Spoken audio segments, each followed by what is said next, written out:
welcome.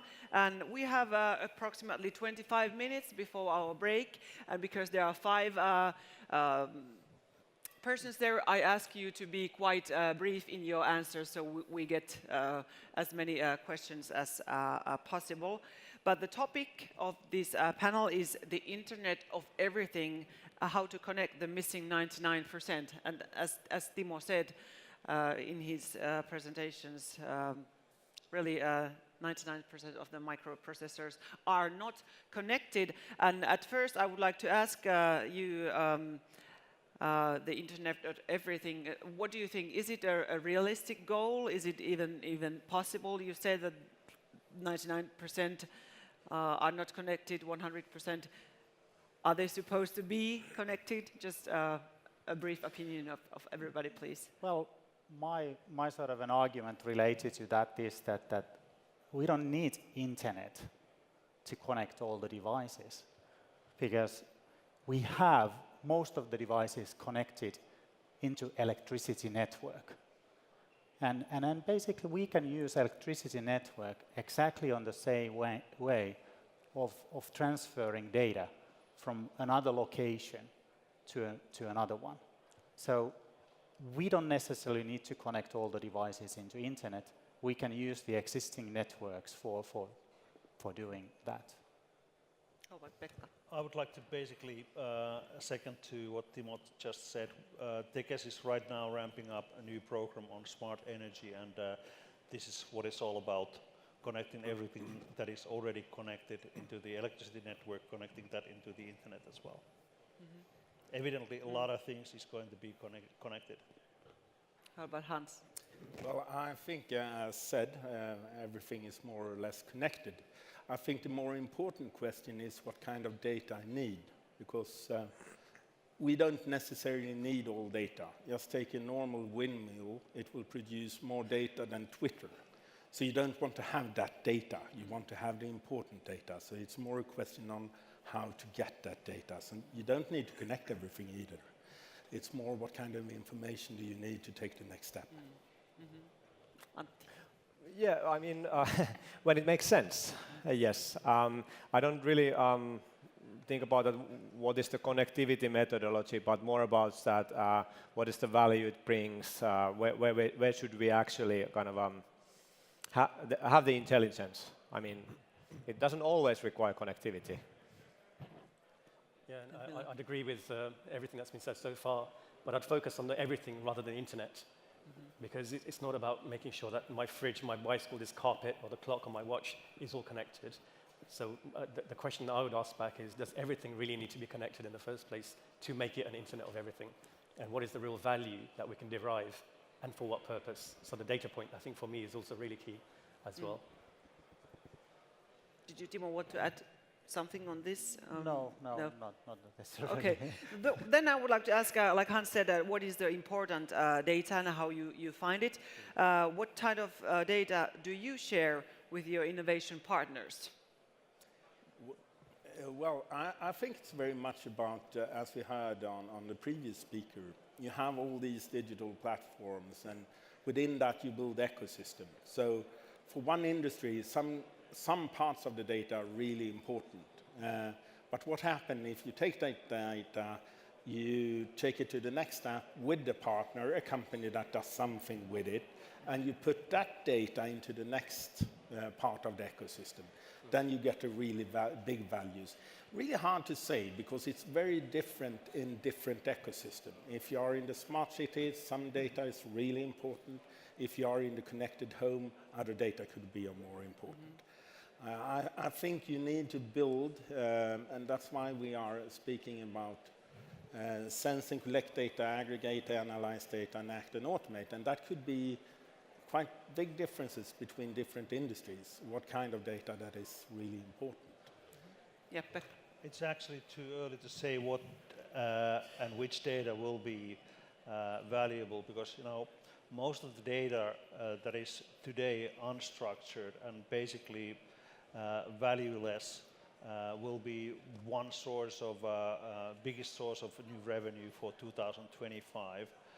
As an example, Ponsse, for example, has been having a PC in forestry harvesters since 1989, and it took them like a couple of decades to figure out what's valuable in that data.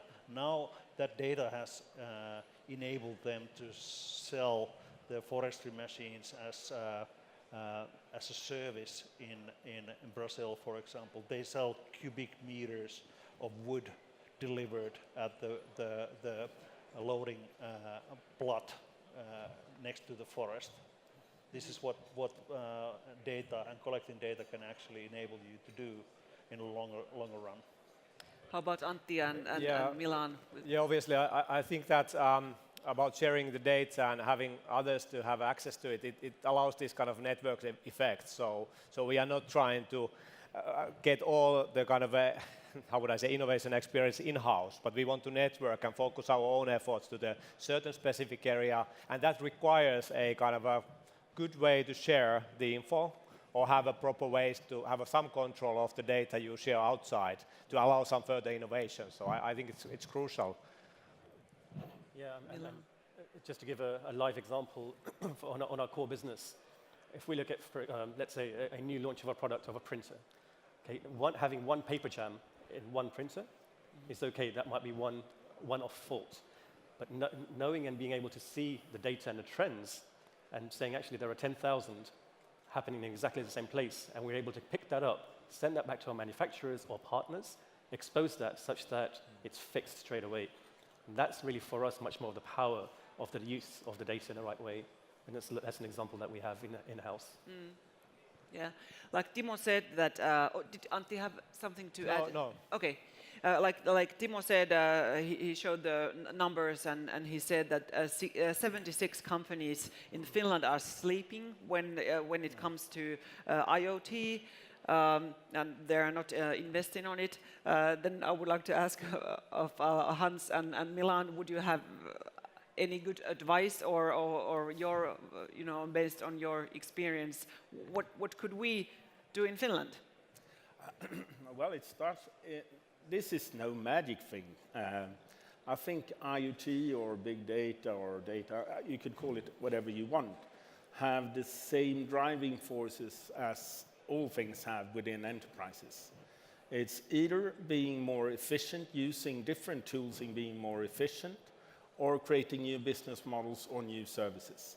So it's actually the same as internet in the early stages. You used internet, like internet banking, for actually moving from bank offices to the home. So the same goes for IoT. You will use that in order to actually have a lower service cost for your machines. That's a very good example. But it could also be that when you connect the washing machine, you get a new service because you have an app and say, okay, it's connected. So I think what companies need to do is actually start talk about business transformation. And then you have all these kind of new tools. You don't need to be an expert on this. I think what is more important for companies is actually to see where are the pain points and how could I, with new technologies, solve as many as possible of these. Yeah, fully agree as well. And what I'd like to add on top of that is the key word there is that transformation, because as part of the transformation for the corporations here, where does the IoT element fit in, and what does it mean specifically for the core products? Because when it comes to this innovation, all too often we think we need to start thinking about 5 years, 10 years, and a lot of times we forget about the core part. So understand what IoT is, how does that fit into the core product set, and then work on the edge, then you can go beyond. And I think the second thing is also, in the whole digital era, let's say, we're not trying to replicate the physical world in a digital way. It is two independent things, but complementary to empower better decision-making for people. So that's really another part of the IoT that really needs to be taken into a deeper understanding. How well do you think IoT business is organized in your companies? How would you describe it?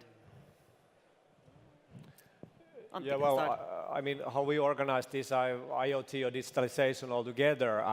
So as I said, so we work in the central IT organization, and we help the business units to innovate. And we have a digital fund where the business units can apply for a certain amount of money for pilot projects. And this is kind of pushing the business to ask for money and bid. They kind of ask for funding, and then they provide the business case, and then they start to do that. And we are kind of gatekeepers to help them to formulate the business case so well, and also kind of help them to execute. But the business is the owner. So we are not at a central IT trying to block or be a central bottleneck, but we rather enable the new businesses in different areas. So it's a second round now. So we have something like 20 kind of initiatives, and now there's another bunch. So we try to foster that kind of approach. Pekka, how do you see, what kind of tools could we have to wake up these sleeping 76%? We have actually actions ongoing in basically any level of entrepreneurship, starting from the very small companies. We are running a digital school with the Finnish Federation of Enterprises. We are having this Reboot Finland D-Day things.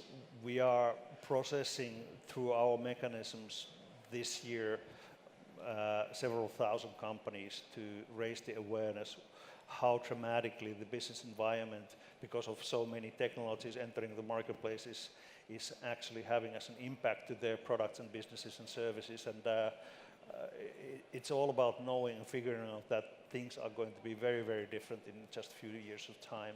And that's exactly what we are doing with our partners. Timo, when you were doing this research and asking Finnish companies what they are doing, and do you think they realize that it's a big change in business culture, or how would you describe based on the answers? Yeah, what is the situation? I think that one of the question that I did ask from the Finnish companies was that how much data they actually share with their ecosystem. And basically the answer was 2 to 5% of their data. So basically, since then I have started calling all these initiatives like industrial internet. For me, it's an industrial intranet. For me, at least, the Internet of Things is also intranet of things, because the companies are basically taking initiatives by themselves. And they are not sort of some of the companies are running these new type of an accelerator programs inside the companies where they are spinning off some ideas that they have into a separate companies, but they are not sharing data. And as I said as part of my presentation, that has been the key success factor for most of the global companies, that they have started sharing data. A good example is that 2007, when Apple iPhone came into the market, there was no APIs on that product. Now they do offer over 1,000 APIs, and that is access to data. Because we do not, companies tend to say that they know what their customers want. But 10 years ago, Apple admitted that they do not know what their customers want. And they did let that data be available for their ecosystem. And how big is that business today? How much they are paying for the developers? $30 billion. That market didn't exist when Nokia was controlling the supply chain. It was 150 million euros. And now it's 30 billion. And that's all about data business. They provide it free of charge, and they provide the tools. And they wait, and they let companies to test their innovations directly with their customers. And they are not making any of those decisions by themselves. We are maybe looking into a business decision that might be the biggest one in the history of the company. A strategic one where companies really need to decide whether they want to evolve as a player in the platform economy. It's all about data, it's all about open APIs. So it's a really, really crucial decision to make. Otherwise you will be optioning for the route maybe that will go down to the toilet at the long run. Yeah, Milan. And I think, excuse me, one other important point is really the IoT developments are happening in a lot of places, but quite siloed, because we don't really have a standardized protocol, infrastructure, policies in place. And I think it's really important to have that open-mindedness where we could work together as opposed to being a competitor, because the opportunities just become much more stronger. So it's creating that standardized protocol, which is really also really, quite important for us as well. So. Yeah, I would agree on that and add that there are two parts. So one is when you're developing services, so expose during that phase some of the interfaces. At least we believe that that's the right way to do to partners, business partners, but as well as when the services are running. So then you need to have another set of open APIs to connect. And maybe one of the struggle is that we don't exactly know the value of the data before someone is coming up and saying, hey, I could use this data for like weather data. How much of value is weather data? Well, it depends. If you're a farmer, it's a lot. But then if you are somebody else, it doesn't really matter. You wouldn't pay for it too much. Yeah, Hans and then Timo. I think it's very interesting because you could have some industries, they are a bit cautious on open up data. You could take automotive industry. It's very interesting. If you have a brand new Nordic Chinese car and you go on a slippery road and you have sensors saying this is slippery, you take that data, send it back to another Nordic Chinese car, that's okay. But that data, if you could send it, broadcast it to all cars, that is quite a big benefit for the society. But again, then there is a competitive edge to have this function within this brand car. And of course, what's the value of open up? I know that companies actually open up, but I think there is also a balance between, on one side, you have competitive data that you don't want to share, and some data you can share, and on the other side, you have also privacy. So you need to handle that as well. What could you do with that kind of data you collect without a concept from the customer to send it somewhere else? So that's also something to think about. Timo. Yeah, I basically would argue opposite to what was said over here, that I would argue that data has no value as such. But if you start building innovations and on top of it, then data starts to have value. But as such, there is no value. Nothing. Because if you don't use it for innovations, it is an underutilized asset. And that's how I see basically the thing. Pekka, do you agree or disagree? Data as ones and zeros, I agree on that one, but we are going to have a lot of data in the future. In the mobile networks, for example, today versus 2025, it's going to be 500x. It's not 500%, it's 500x. There's vast amounts of data available there. And of course, this is something where we will be definitely needing artificial intelligence and those smart algorithms figuring out and mining the data, what's valuable there and what are the patterns of usage people are doing and what do we need to do based on those facts that we found. And the amounts of and the oceans of data will enable to do this and evolve in our businesses into a level where nobody else ever before was. Timo, yeah, Antti. I would. So you mean the raw value of data, of course, but it's like a sand or land. How valuable is silicon? I mean, no value, but until you make microprocessors out of that, or you build a building. So it's quite. To that extent, I understand that the nominal value is quite low, but you need to have it. Exactly. Yeah. So that is maybe just a counter argument. Without sand, there's no concrete. Yes. There's no skyscrapers. Yes, exactly. So it has a value, but what is the nominal value? So then. Exactly. Yeah. Timo mentioned the customers and asked the question, do the companies know what their customers want? How do you see? Yeah, I definitely agree with the customer needs. The second thing I'd like to add from before in terms of the data, I agree with that. And really the value point, what is value to us first, if we're doing an internal transformation, but what is the value to the customer? What is the need what is the pain points they're trying to fulfill? And then doing some reverse engineering to fulfill that need. And we're quite fortunate in the engagements that we have with customers. But when it comes to the topic of AI and IoT, it's also kind of understanding their own strategies. So for example, the platform that we've developed is a combination of AI plus IoT. And where we're taking that is really having more of an AI-based open API as an adapter from a cognitive point of view, such that the clients can then develop their own IoT strategies based on this platform. So yes, we do have visibility to an extent.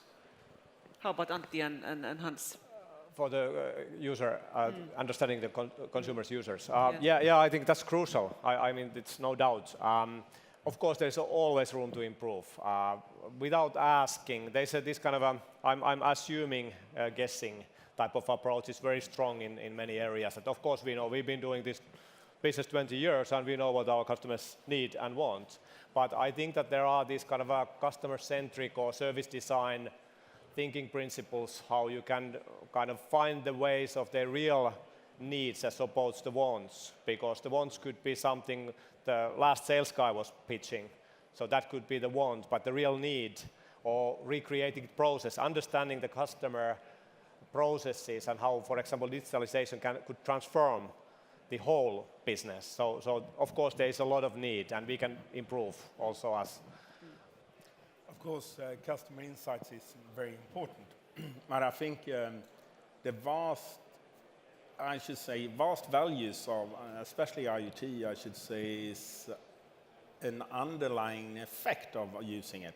Again, if I take the washing machine and I connect the washing machine, and there will be less malfunctions. So I, as a consumer, doesn't understand that there is an IoT type of thing within the machine.